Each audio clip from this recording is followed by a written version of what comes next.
Chapter 8. Derailed. Something tells me this isn't a circus act. Blood. It washed around my hooves, splashed against my legs, carried by the river that was Main Street. I was standing in the middle of a river, and it was full of corpses. "How many ponies have you slaughtered?" asked Velvet Remedy's voice accusingly. "It sure didn't take you long to become a mass murderer, did it, little Pip?" Velvet? I looked for her in the storm of blackness. Instead, my eyes found only the bullet-savaged walls of the sheriff's office. Crude spray paint covered it, shouting blasphemies. Raiders had been here, their sickening hoofwork, sadistic mutilations, on display for every pony to see. I watched as the pony torso that dangled from the ceiling inside, its limbs hacked off and coat shaved to the skin, heave against its chains and fall to the floor with a meaty thud. I tried to scream as it began to crawl towards me. With a wet rending, the splayed body on the wall, its flesh flayed back to show off its ribs and rotting organs, ripped itself free and sloughed towards me, splashing in the water. I tried to back away, only to find my hooves mired in the muddy street. The crimson ichor in the water coated my pit buck and sunk into my coat around my legs. "Calamity! Velvet? Help me!" I screamed, but my voice carried no sound. A silent sprite bot watched, doing nothing, as the lower half of a slaver pony joined the things that crept maliciously towards me, a long rope of intestine dragging out behind it. I awoke, my heart thudding hard and my body covered in cold sweat, to the sound and shake of the train. I was weak, but warm, and less achy than I had any right to be. I was laying in one of the beds on the train's passenger car, a blanket over me. Beside me, Velvet Remedy was waving her horn tenderly over my recently crippled leg. To my amazement, my leg felt mended, if deeply itchy. I tried to shake the specter of my nightmare. This was not the first sleeping terror that my experiences outside had spawned, but this had been the most deeply unpleasant. The incorporation of my companions, or lack of them, somehow made this dream far, far worse. Velvet Remedy! The last I had seen her, she was fallen in a pool of her own blood, having saved nearly half a dozen foals. My ears perked at the sounds around me. Looking over my shoulder, I saw the colts and fillies from the sheriff's office taking up much of the passenger car. They looked weary and beaten. 2 of them were fast asleep, but one had enough cheer to look at me and grin. "That was awesome!" The colt waved his hoof slowly through the air, then stamped it down with a clop. I gave him a weak smile, my heart finally beginning to calm. Calamity turned from staring out a window to welcome me back to the land of the living. "We're okay?" I was hesitant, half fearing that this was just another dream waiting to become a nightmare. Velvet Remedy nodded reassuringly. "The slaves?" "In the caboose," Velvet said softly. Less softly. "This train only has the one passenger car, and I felt the foals needed the space more dearly. So it was either the caboose or strapping them to a flat car." Speaking as though I would have suggested something awful was not, I decided, one of her more endearing personality traits. Suddenly, I remembered my original plan, and the locked pens that the pony captives had been caged in. But the locks! I knew Calamity could not have picked them, and I couldn't imagine Velvet Remedy, in her own youth, having applied that skill. She rolled her eyes at me. "Oh, come now. I'm not the locksmith you are, and I certainly do not have the level of telekinetic mastery that you showed. Most impressive, I should add. But I am a unicorn. I can do basic levitation. Between your missiles and the mines, I was able to bypass the need for lockpicks or keys." The train rumbled around us. Glancing out my window, I saw that we had already traversed the desert and were clearly well on our way up the mountain. The pace of the train ponies was slowing. We were getting close to the peak point of the mountain track. My conversation with Velvet had lulled, and now Calamity disrupted it completely. "Our shadow's back." I pulled myself into a sitting position, testing my mended leg. "Shadow?" The colt who spoke up earlier declared, "Mr. Calamity thinks something is following us." I noticed Calamity was crouched to the window, looking upwards through it, towards the sky? Another... I kept myself from saying goddess in reference to the winged unicorn slaver I had battled. "One of those? Like at the sheriff's? I don't think so, but there's a something up there, keeping just out of sight. If it's out of sight, how do you know there's anything there? Velvet countered, but at Calamity's look, she relented. Another Pegasus, perhaps? Calamity grimaced. I really don't think so. He returned his gaze to the window, quieting. At least it has stopped raining, Velvet Remedy announced, looking out the window. That storm lasted for days. I turned and looked out at the thick gray cloud cover. The water had, indeed, stopped falling from the sky, and the clouds were a much lighter color, turning the sunlight a drab gray. Velvet, I started. She smiled at me, and my heart soared, her previous grating remark instantly forgotten. Thank you, little Pip. Your bandages saved my life. I looked at her, knowing that there was no way those poor excuses for medical aid, magically treated or not, could have brought her back to health. I started to say as much, but she lifted a hoof to interrupt. No, you managed just well enough that I regained consciousness, and from there I could take care of myself. She cast a sidelong look towards Calamity. Not to mention you and that interesting friend of yours. Calamity nickered in her direction. I stared at my leg, surprised. Grinning, Velvet reminded me. I did tell you I'd always wanted to be a medical pony. I studied for it and even apprenticed. I looked at the beautiful mare, many years my elder, curiously. If that's what you wanted, why didn't you? Because my cutie mock showed up. One day, I sang a song for an ailing gentle pony, and it appeared. A songbird, a nightingale to be precise, and when your cutie mark appears, your place in the stable is decided. There was a sad matter-of-factness in her voice. It was a truth I knew too well. I even begged the overmare, but clearly it was my destiny to be an entertainer. My fate was written on my flanks.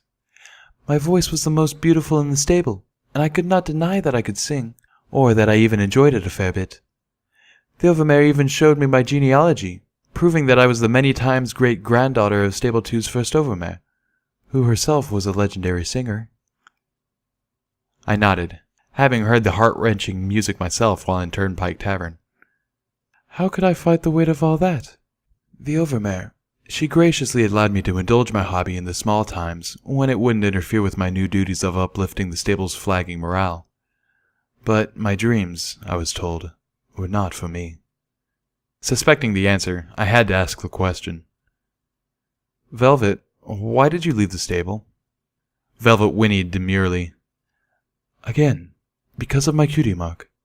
She turned, pulling away one of the medical boxes to show me the nightingale on her flank, wings outstretched, beak open in song. Do you see what it is not, little Pip? I saw what it was, what it had always been. A bird of beautiful song. It is not a bird in a cage, Velvet Remedy said, her voice pleased. And if it is not, then I was not meant to be either. Come horror or ill, I needed to be free.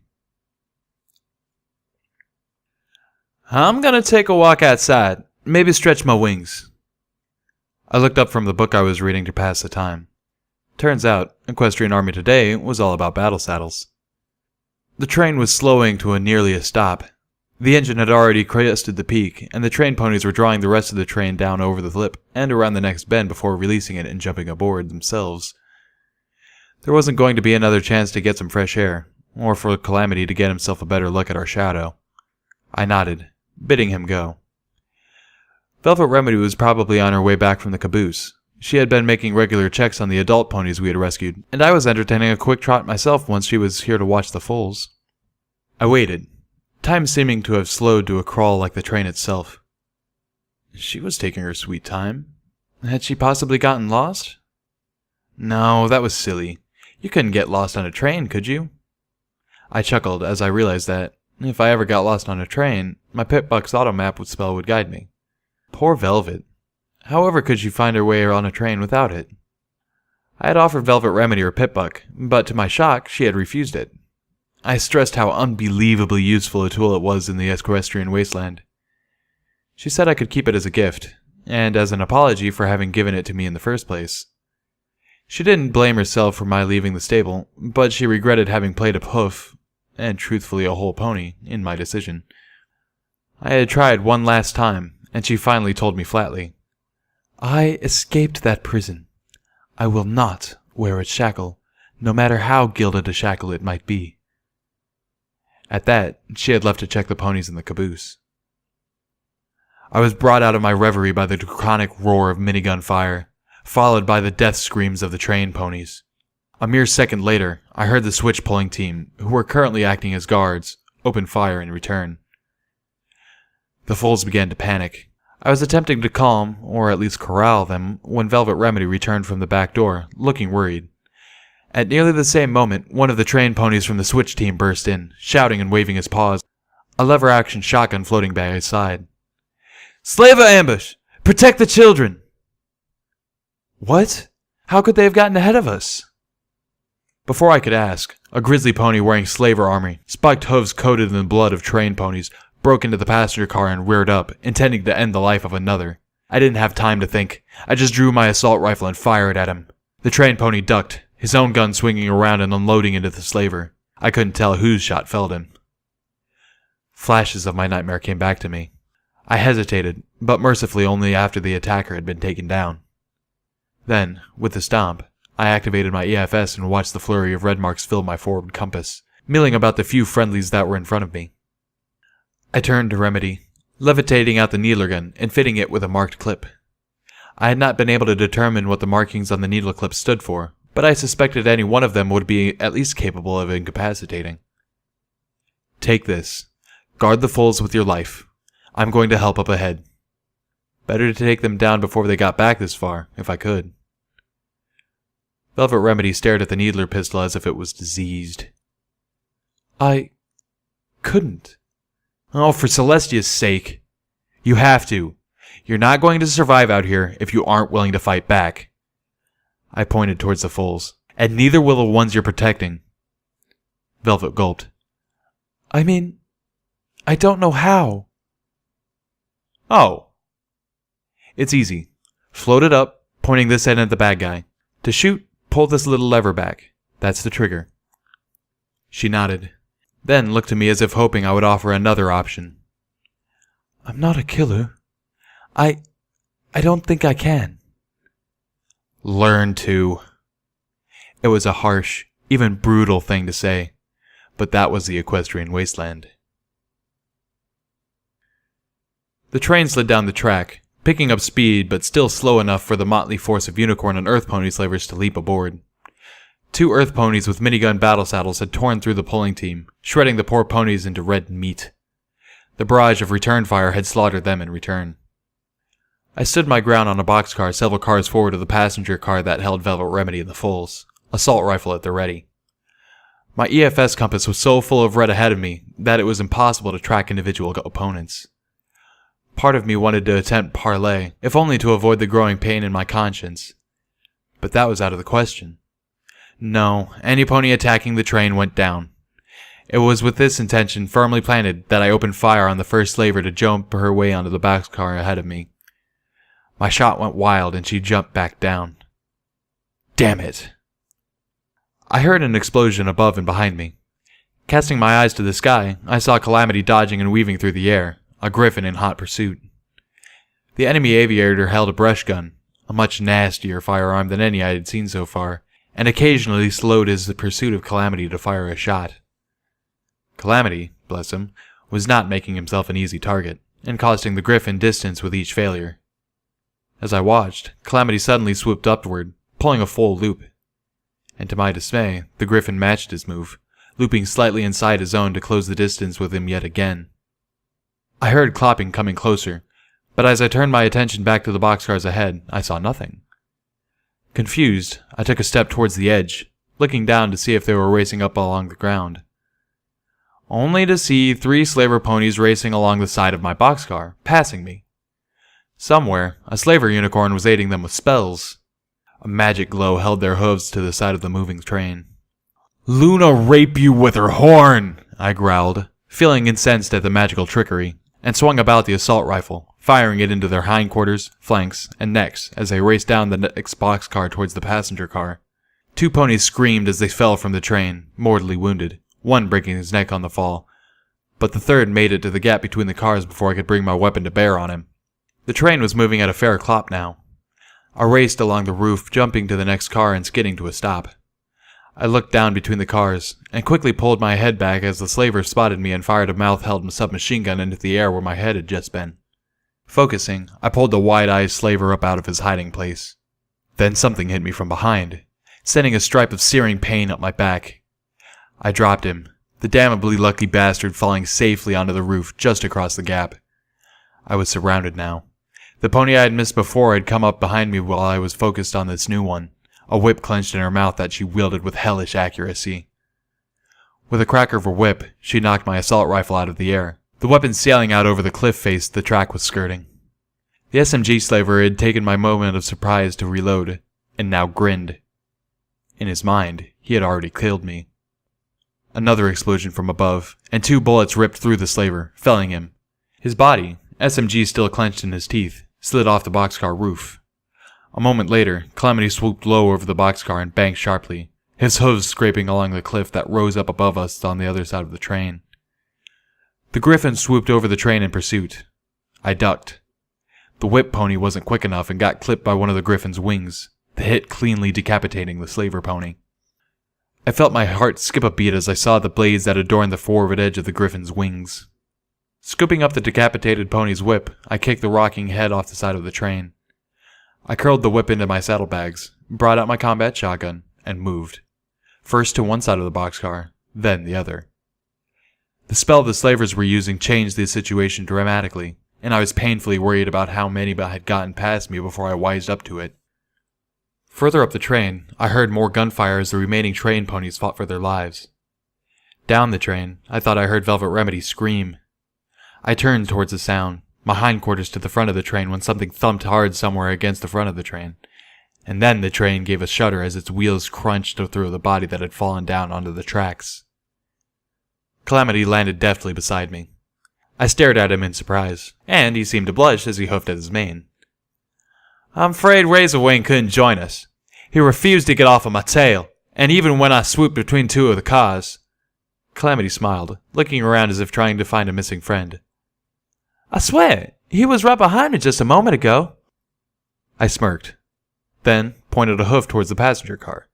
"Go help Velvet." Calamity nodded and took to the air, not even needing to fly as the now galloping train brought the passenger car right to him. I saw him disappear into the gap in front of it, then gallop to the edge of the train ponies.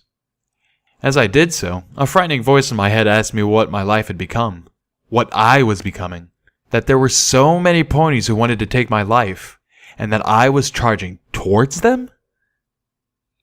The last survivor of the train ponies and I raced across the rooftops and dived down into the open door of the passenger car as twin beams of pink magical energy zorged the sky, fired from a white unicorn raider's battle saddle. The train pony who had been with us seconds ago was now nothing but sparkling pink ash blowing away in the wind. The passenger car was empty. Well, sort of. The body of a black-coated slaver hung from the ceiling, filled with needles. The spell on its hooves was keeping it from falling to the floor, even after death. It gave the earth pony with me quite a start. To be honest, I might have shrieked just a little too. "I'll tell you, I prefer slavers who shoot bullets," the train pony gasped, recovering. "You can't wrap a bandage around being turned to dust." I quite thoroughly agreed. Velvet Remedy ran in through the back door, coming off the flat car behind. Seeing the train pony, she motioned for him to head behind her. "Please, go meet up with Calamity. He's at the caboose." "We've got a nasty one on the way," I warned her, "and another 4 coming behind her.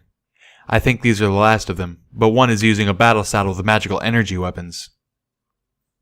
Velvet Remedy nodded warily, then looked up and pointed at the corpse above. This one came in on the roof.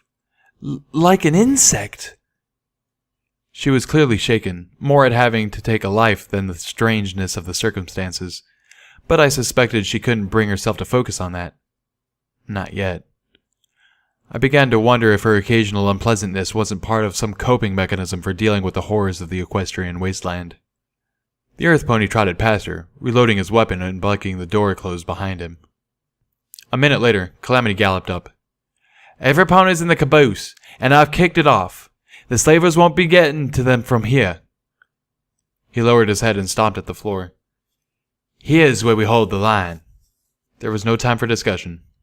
Calamity had barely spoken his intent when 3 slavers, led by the unicorn pony, came into the car at us. Not from in front or behind, but through the windows. The passenger car exploded into violence. Sats locked onto the slaver coming through the window on my left. At this range, I could hardly miss. Unfortunately, neither could they. Velvet Remedy's horn glowed as I fired into the chest of my first target, once and again. His armor stopped much of the damage, but it knocked him back, his own shot grazing my cheek. I turned to the second, but not quick enough to stop him from swinging his magically enhanced sledgehammer right into my rib cage. The pain was blinding. I could hear ribs snapping under my armor. My squeal of pain did not stop him from bringing down a second blow across my back. Ditsy Doo's armor dissipated the blow across my body, saving me from a broken back and a very short, paralyzed life. Calamity had fired off a double shot from his battle saddle, tearing gaping holes into one of the slaver ponies coming in on his side. Bloody innards splattered across the bed, wall, and window. The last went for Velvet Remedy. Oh, goddess, why wasn't she wearing armor? I watched in horror from the floor as the slaver sank his combat knife deep into her shoulder, barely missing her neck. Blood gushed around the blade and turned her charcoal coat a wet black. Her spell imploded, the magic radiating from her horn fading away in an instant. I started to get up, crying out again as bright agony slashed through me with fiery fingers. My targeting spell was still refreshing, but my first opponent had already recovered and was bringing his gun to bear. The pony with the sledgehammer swung again, intent on pummeling me into submission. The submission of a corpse. Calamity fired. The armor that had spared the slaver from my combat shotgun was not equal to my companion's powerful rifles. The slaver who had stabbed Velvet Remedy grasped at the hilt of the knife in her teeth, intent on pulling the blade out of the wounded singer. But Velvet's horn glowed once again, a telekinetic light enveloping the knife.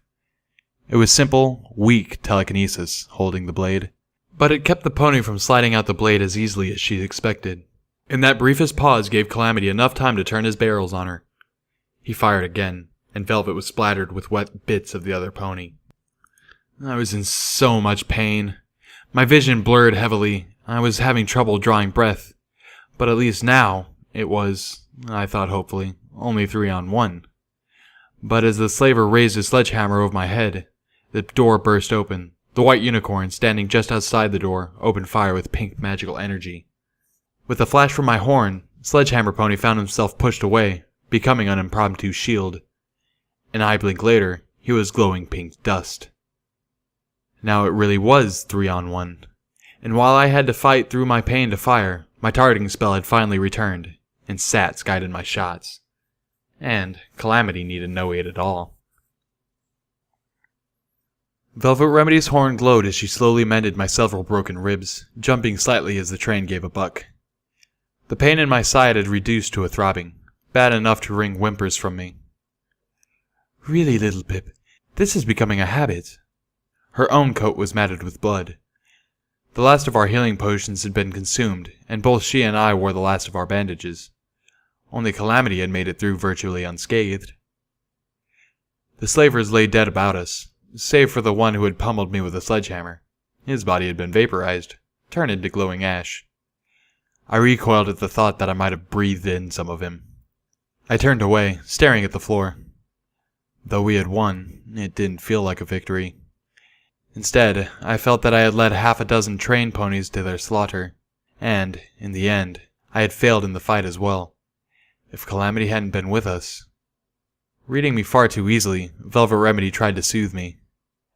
At least you got that one with the horrible sledgehammer. All I managed to do was be a target.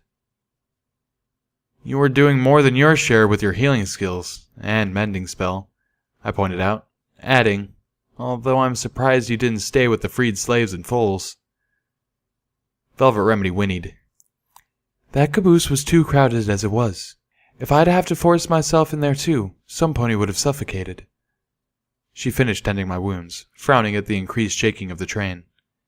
Scenery flashed by outside the windows.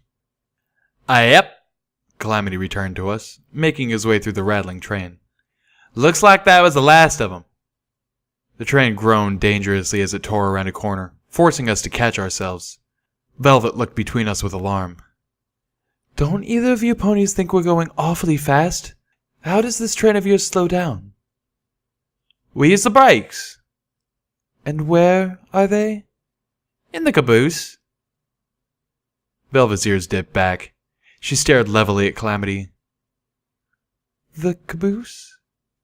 That would be the big red car at the back, right? The one you just kicked free of us?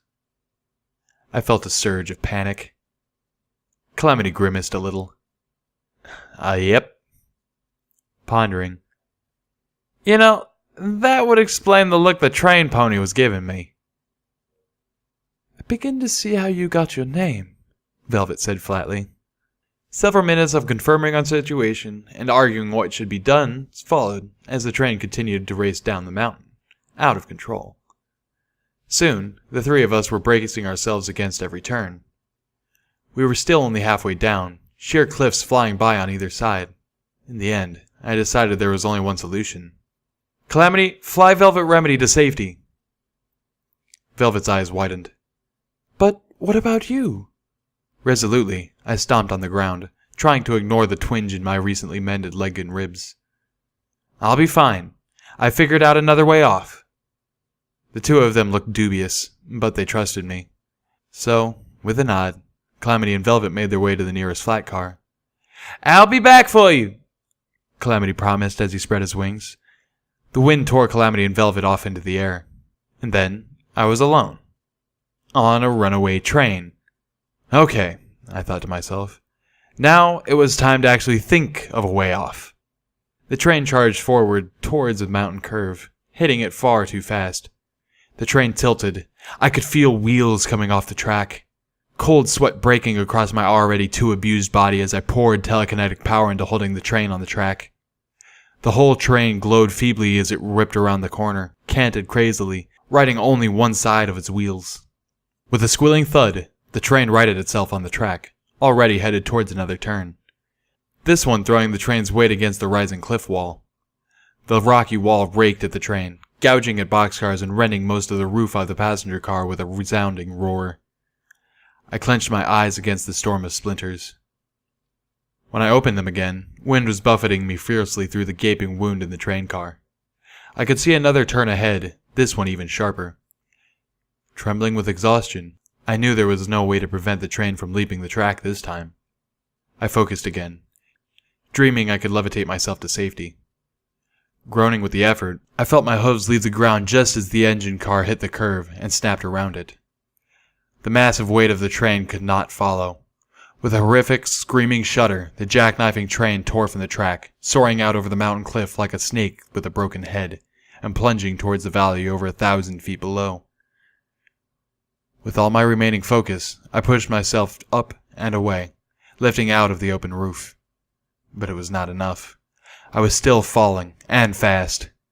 My efforts only slowed me enough that I got to see the train fall past me, diving down into the dead forest below with an almighty crash. The destruction below me was like the hoof of Luna against the land beneath. Great clouds bellowed up, obscuring the wreckage that I was about to splatter against. Calamity caught me. The three of us, Calamity, Velvet, and I, trod through the narrow valley under the gray clouds above. I had no idea where we were, save that New Appaloosa was many days' travel on my Pip-Buck's map, assuming we could travel in anything close to a straight line, assuming we were headed there at all. Based on the terminal entries, the slavers of Old Appaloosa were selling the bulk of the ponies they captured to some pony named Stern, in some place called Philadelphia. I had not lost my rage at what I had read, and at the wicked and cruel thing these ponies were doing. I kept it at a low simmer in the back of my mind. If I had my way, Philadelphia was next. But I could not ignore our more pressing concerns. We were in desperate need of medical supplies. Likewise, the water and food Calamity and I had packed was insufficient to support 3 ponies for several days. We needed safe shelter and resupply. Once together, we had rested for several hours. The three of us had just been through a harrowing battle, and it would have been insane, if not impossible, to press on without giving ourselves time out. In truth, we needed much more time than we took. I myself was so weakened by my extreme feats of telekinesis that I found myself unable to levitate even something as small and relatively light as little Macintosh. But the unfamiliar, and possibly hostile environment did not encourage dallying. The valley was strewn with black, dead trees and bits of debris. Not from the train, whose crash site was now miles behind us. These told of the devastation of Equestria's apocalypse. Fallen sky chariots and similar vehicles marred the land. According to Calamity, we were below the outskirts of what had once, high above us, been the Pegasus city of Cloudsdale. Now, there was nothing up there above the clouds. And on the ground, the only grave marker for the sudden ending of so many pony lives were the scattered wrecks of Pegasus vehicles that had been too far from the city to be instantly consumed, but not far enough away to save those pulling them. Inappropriately upbeat music, heavy on the tuba, floated like a siren song through the valley. My ears perked, and I began galloping towards the source, my surprised companion scrambling to follow suit. "Little Pip," Velvet gasped. "What is it?" Calamity was no less confused. He knew the sound of a sprite bot, but could fathom no reason I would be in such a hurry to catch it. Reaching the sprite bot, I enveloped it with my horn's magic, dragging it to attention before me. "Watcher!" Calamity landed, looking at me strangely. Velvet, considerably further behind, dropped to a trot as she saw no sign I was in immediate danger of being crippled yet again. "Watcher!" I shouted crossly, giving the annoying sprite bot a firm shake, as if doing so would shut off the music and summon my cryptic acquaintance. "Watcher, I know you can hear me. I need you right now." "Lil Pip," Calamity began slowly. "I don't think—" He stopped, eyes widening fearfully as the music ended in a mid-song pop, and the sprite bot spoke directly towards me in a voice he had never heard come from a sprite bot before. Hello, Little Pip. How can I help you?" The tinny, artificial voice addressing me clearly spooked my wasteland-experienced companion quite deeply. "I need you to send a message to New Appaloosa." I waved a frantic hoof. "There's a caboose headed down the mountain without a train. The trained pony inside will make sure it reaches the bottom safely, but there are lots of pony inside, including 5 young ones who cannot survive out there on their own. New Appaloosa needs to send wagons to get them." Watcher was silent, hesitant. "Watcher, they're not in good shape. They have no food or water. Time is of the essence." Watcher spoke slowly. "I don't know, Little Pip. I'm not in the habit of—" "I don't care!" I shouted crossly. "You care about those ponies, don't you? Do you want to see those foals die?" "No. I mean, yes, I care. No, I don't want to." "Then get help! You don't have time to indulge your shyness, Watcher. Lives are at stake." With a pop, the sprite bot's song continued. I released it, unsure whether to feel relieved or disgusted. "Little Pip," Velvet nickered, clapping up to me. "If you keep ordering your friends around, you'll soon find you don't have any." I frowned, reminded suddenly of my friendless nightmare. Calamity gave me a look that suggested she might be right. Velvet kept walking, and I fell in line behind her. Footnote: Level up. New perk: Light Trot. You are agile, lucky, and always careful. Or maybe you have just mastered the art of self-levitation. Either way, you never set off enemy mines or floor-based traps.